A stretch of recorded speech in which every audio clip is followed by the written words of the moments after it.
Hey guys, Sly here, covering Asphodelos, the Third Circle. This little Phoenix boss can either keep you nice, warm, and toasty, or make you fume at the seams. But nevertheless, let's get started and see what he has in store for us. You'll notice that we actually did do markers for this, unlike some of our other normal boss fights. This is for something later on that we will talk about. But first, we are going to pay attention to this experimental fire plume ability he's doing. We need to pay attention. It looks like it is some smaller orbs. Now, with these smaller orbs, you'll see they are exploding around the room, and then there will be one in the center here. So we're going to need to run out for that. Now, basically, that center will always be a safe spot for a second, so you can move into the center and then move outward from there.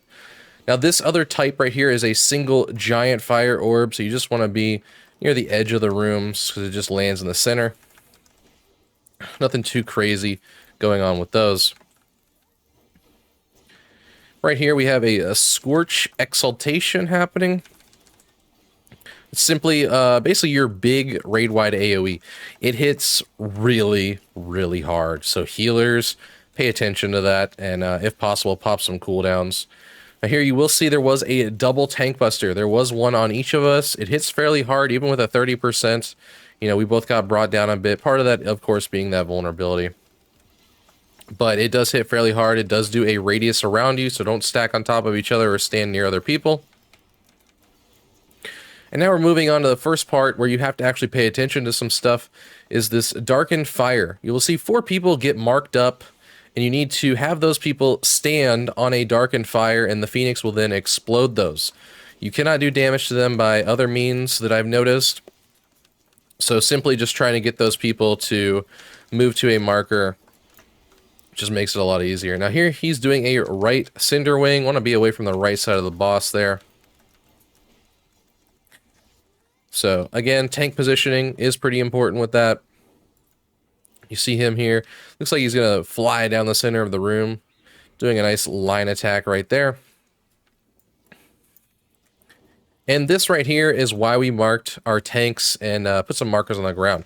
So here we have our Phoenixes. Now these Phoenixes do a attack in front and behind them. So right here you see mine is doing a rear cleave behind him over there. Just sort of trying to make sure that people dodge that. And we are actually killing these on markers. I labeled a 2 on my head because I'm taking the even markers, and he has a 1 on his head because he is taking odd markers. So it doesn't exactly matter where you sort of place these Phoenixes here. You just really want to make sure that you are dodging the front or rear carves that they do, that cleave attack. And you do want to make sure that those circles do not touch whenever these Phoenixes die. That is a big problem. And you'll see this Phoenix Fire building up here, that bar, that energy bar. If that hits 100, obviously that will be a wipe. So after killing all these Phoenixes, now moving to the center of the room. And you will see they turn into these little, I don't know, I would call that a squid maybe? A little squid ad. And you're going to now see those through the rest of the fight. So he's going to do a death rebirth here. Turn back into normal. Get that free damage while you guys can.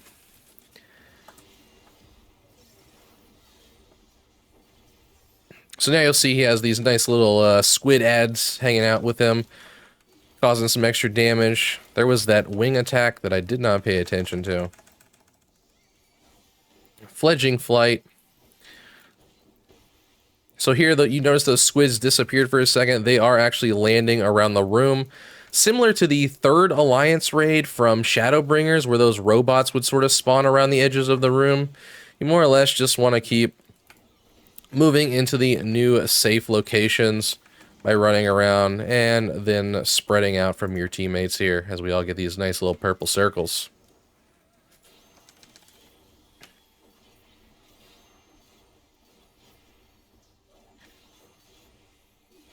Once again, another double tank buster. Gonna pop some cooldowns here. Make sure we survive this, especially after taking that vulnerability.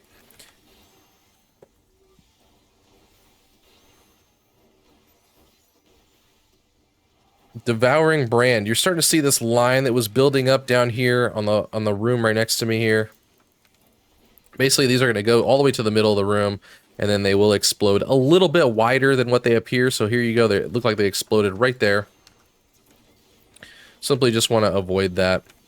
Now doing a Searing Breeze, this is going to cause these circles to spawn around the platform here. Scorched Exultation. This was your raid-wide AoE. Like I said, guys, it does do a ton of damage. I cannot stress that enough. Lots and lots of damage for that ability. Here we are, just spreading out from our raid members here, taking that damage. Another fire plume happening. Look like small orbs, so like I said, we can just go to the middle here and then just run to this one after it had already exploded. No big deal.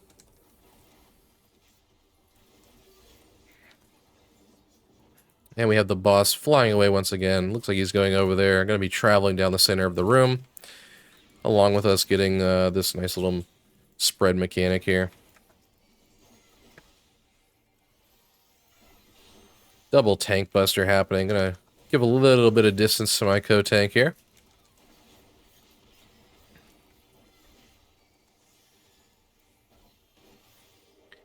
Fledgling flight. So those little squid ads that I talked about, they are now taking flight, spawning around the room.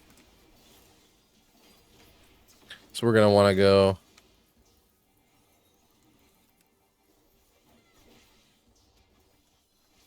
There we go.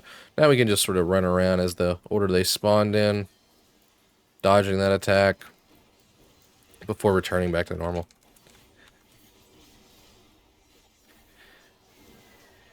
And there must have been a fire plume in there. If you couldn't tell, I got hit by a giant fire orb in the middle.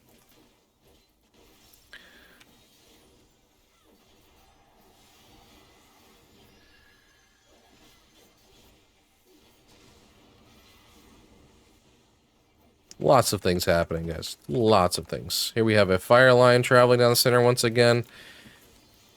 Going to cause a little bit bigger of an explosion than those lines. Now have the Darkened Fire spawning. Remember, if you guys get those numbers, you're going to need to stand on these. Don't worry, that fire will disappear in time for you to deal with that. So there we go. 1, 2, 3, and 4, and those Darkened Fires are gone. Easy as that. It does give you a pretty decent amount of time in order to move. If you're an earlier number, like 1, it can be a little bit stressful getting to your spot in time. There we had our right wing cleave, dodging that. Popping a nice LB3 here with this Scorched Exultation. Big AoE.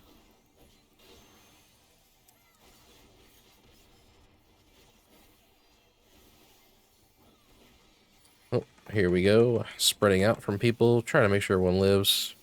Up a little raid cooldown. Experimental fire plume. Which one's it going to be? A giant one.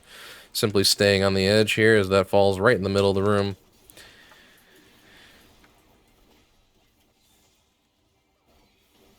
All in all, not too hard of a boss. Like I said, the biggest thing is definitely setting up those Phoenixes, making sure they don't overlap. Other than that, the only other tricky part could possibly be if everyone does not get their explosions on maybe the Darkened Fire, or you could possibly get clipped by the squids that go around the room, and then possibly get hit by an AoE right after. So between both of those, it would probably cause a death. So paying attention to those guys, and healers definitely pay attention to all those huge AoE hits. And if you guys have cooldowns, be sure to pop them, help your healers out. And until next time, I will see you on the next boss.